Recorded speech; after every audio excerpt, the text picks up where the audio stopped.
존경하는 학부모님 여러분 안녕하십니까? 저는 인천시 북부 교육지원청 중등교육과 학교폭력 대응팀에 근무하는 상담사 안홍욱입니다. 제가 한 9회에 걸쳐서 학교폭력 처리 또 예방 이거에 대해서 여러 가지 말씀을 드렸는데요. 종합해서 간단히 말씀을 드리고 성인지 감수성에 대해서 몇 말씀 더 드리고자 합니다. 이 학교폭력이란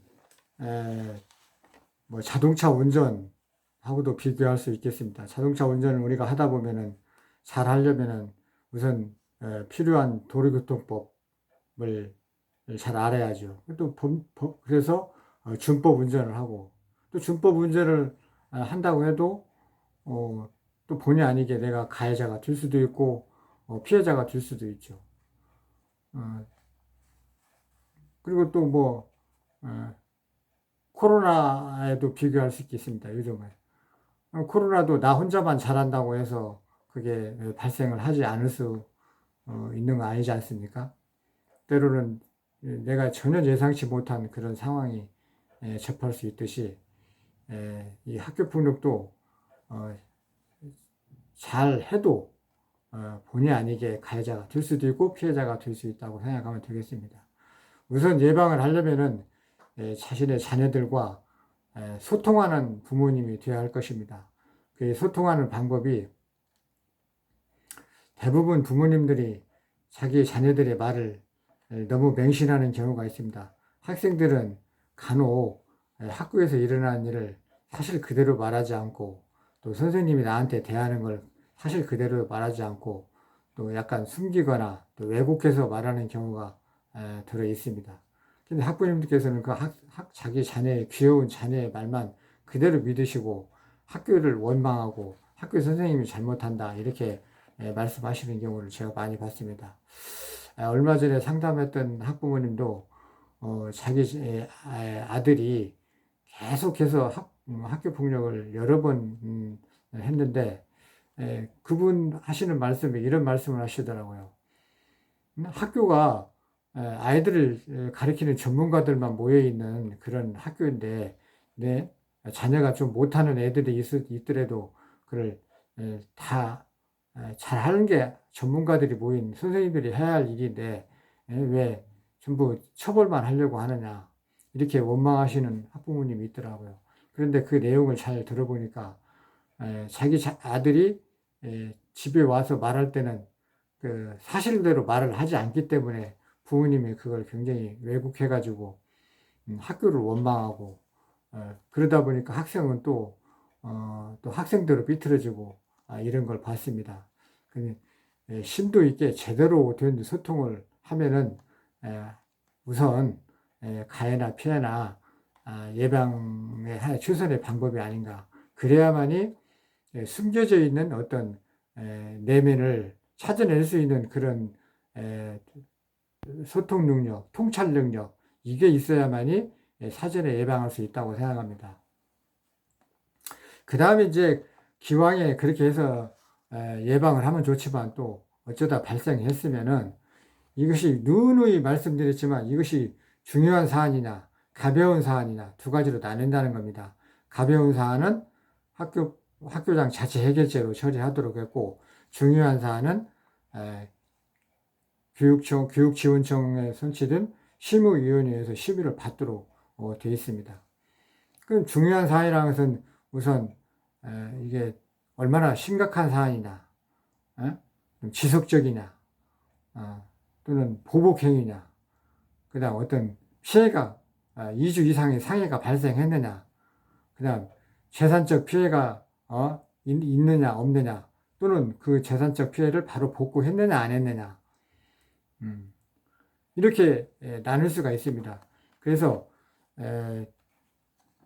가벼운 사안인 경우에는 학교에 설치된 학교폭력 전담조사반이 있습니다. 그 전담조사반에서 조사를 해서 또 여러 명이 모여가지고 학부형까지 참여한 그 전문가들이 모여서 또 일단 심의를 합니다. 그냥 한두 사람이 결정하는 것도 아닙니다. 그렇기 때문에 그걸 믿어도 됩니다. 제도와 학교 선생님들을 믿고 이게 학교장 자체 중결제로 처리될 수 있는 사안이다 하면은 거기에 적극적으로 협조해서 그대로 하면은 심의위원회까지 가지 않으면은 그 시간적, 정신적 여러 가지로 이익입니다. 심의위원회 가게 되면은 보통 그 기간만에, 처리 기간만 해도 한 2달 정도 걸립니다. 그리고 그 과정에서 학생들 간의 반목도 더 심해질 수 있고, 학부형들도 여러 가지로 시간 낭비, 여러 가지로 그 에너지가 많이 낭비됩니다. 그리고 정신적인 그런 피해도 큽니다. 그래서 자체 중결제를 많이 활용하도록 작년 8월 20일 날 법 개정 취지가 바로 그겁니다. 학교장 자체 중결제를 요건이 된다면 그걸로 충분히 할 수 있다고 생각합니다. 또 그리고 실제로 자체 중결제 사안으로 처리할 사안이 훨씬 더 많습니다. 그런데 학부모님들이 그걸 용납을 안 하고 심의위원회까지 가는 경우가 너무나 많습니다. 그 말씀을 드리고 싶고요. 그 다음 성인지 감수성에 대해서 말씀드리고 싶습니다. 성인지 감수성 요즘 그 가끔 매스컵에서 나와서 아실 겁니다. 성인지 감수성이란 남녀의 성 차이를 인식하고 또 그 성 차별을 그 인식하려고 노력하는 그런 마음, 그런 감수성, 그런 센스, 이거를 말하는 겁니다. 옛날에 한 10년 전인가요? 화성에서 온 여자, 금성에서 온 남자, 뭐 이런 제목의 책이 베스트셀러가 된 적이 있는데요. 그게 남녀의 차이를 잘 설명한 책이라고 하죠.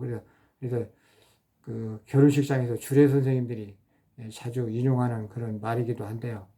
남녀는 근본적으로 그 차이가 있다는 겁니다. 그래서 성사안이 발생했을 때도 흔히 뭐 한 10년 전까지만 해도 그런 얘기 많이 있었죠. 왜 여성한테 반항할 시간이 있었는데 적극적으로 반항하지 않았느냐, 또 좀 피하지 않았느냐, 뭐 네가 혹시 좋아서 그렇게 한 거 아니냐, 뭐 이런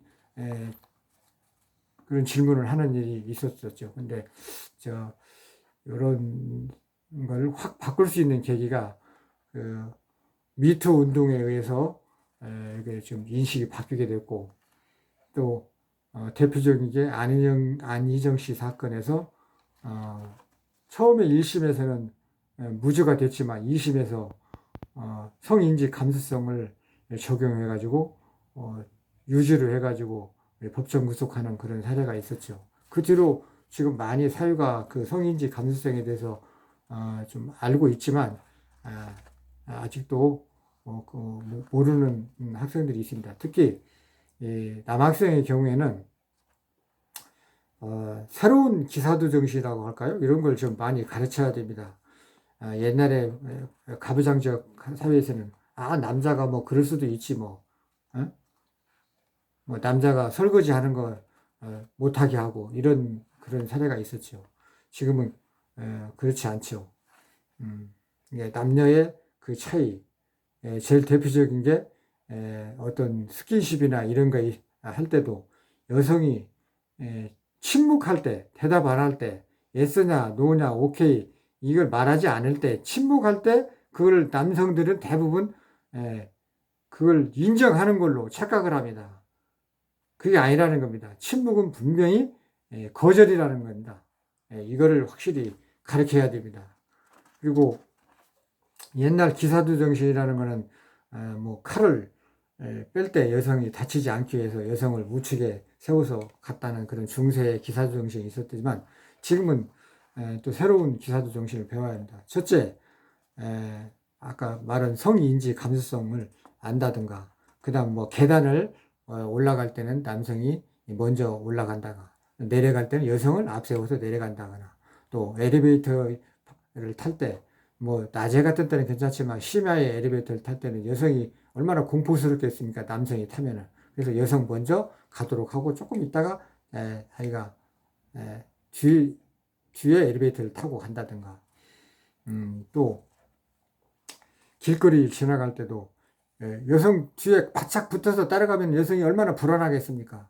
그거를 불안을 해소하기 위해서 자기가 먼저 뛰어가 가지고 앞에 간다든가 또 거리를 상당히 두고 뒤에서 따라간다든가 이런 것도 새로운 개념의 기사도정신이라고 저는 생각합니다.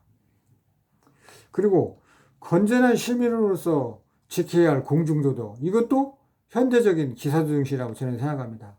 여러분, 쓰레기 설거지라는 말 아십니까? 지금은 분리수거를 하죠. 그걸 버릴 때, 분리수거 할 때 버릴 때, 재활용 용기에 음식물이 묻었다가 뭐가 더러운 물건이 묻은 거를 깨끗이 설거지를 해서 그거를 재활용으로 버려야지. 그냥 버리면 되겠습니까? 그 재활용이 안 된다는 겁니다.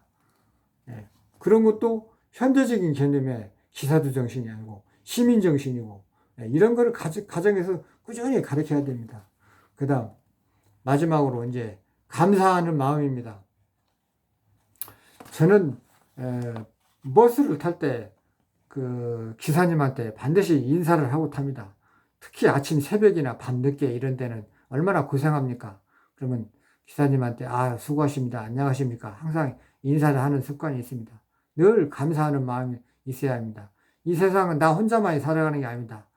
모든 사람이 특히 이 도시 생활은 내가 잘나서 이 편리한 생활을 하는 게 아닙니다. 여러분 지하철 같은 걸 한번 생각해 보십시오. 지하철 공사 그 땅속에서 얼마나 어려운 일을 합니까?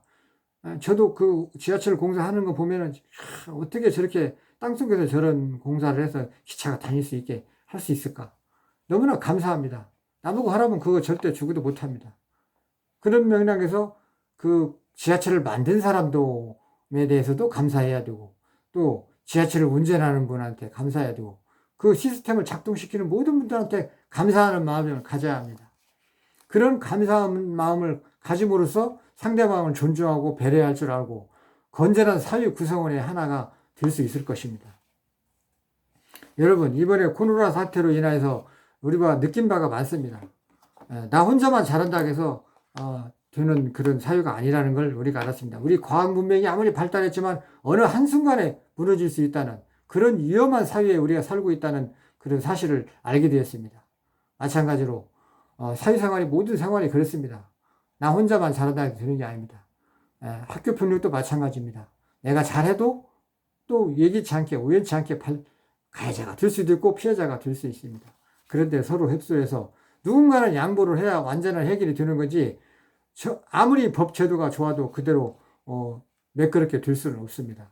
결국에는 사람의 마음속에서 존중과 배려, 양보, 이런 화해 이런 마음이 있어야만이 완전한 해결이 되는 것을 명심하시고 그런 마음으로 항상 협조하는 마음을 그런 시민 정신을 자신의 자녀들한테 평소 때 누누이 교육을 시키는 방법밖에 없다고 저는 생각합니다. 이번에 우리 전 한국민이 세계 코로나 극복에 그 1등 국민이 선진 국민이 되었지 않습니까? 그런 것처럼 학교 평론도 우리 학부님들께서 조금만 마음을 열고 응해 주신다면 코로나처럼 극복할 수 있다고 생각합니다. 학부형 여러분 감사합니다. 더 의문사항 있으시면은 032-510-1597로 전화 주시면 상세히 설명드리겠습니다. 앞으로도 계속 강의를 할 테니까 또 많이 들어주시고 댓글도 달아주시고 거기에 또 의문사항을 댓글로 물어봐 주시기 바랍니다.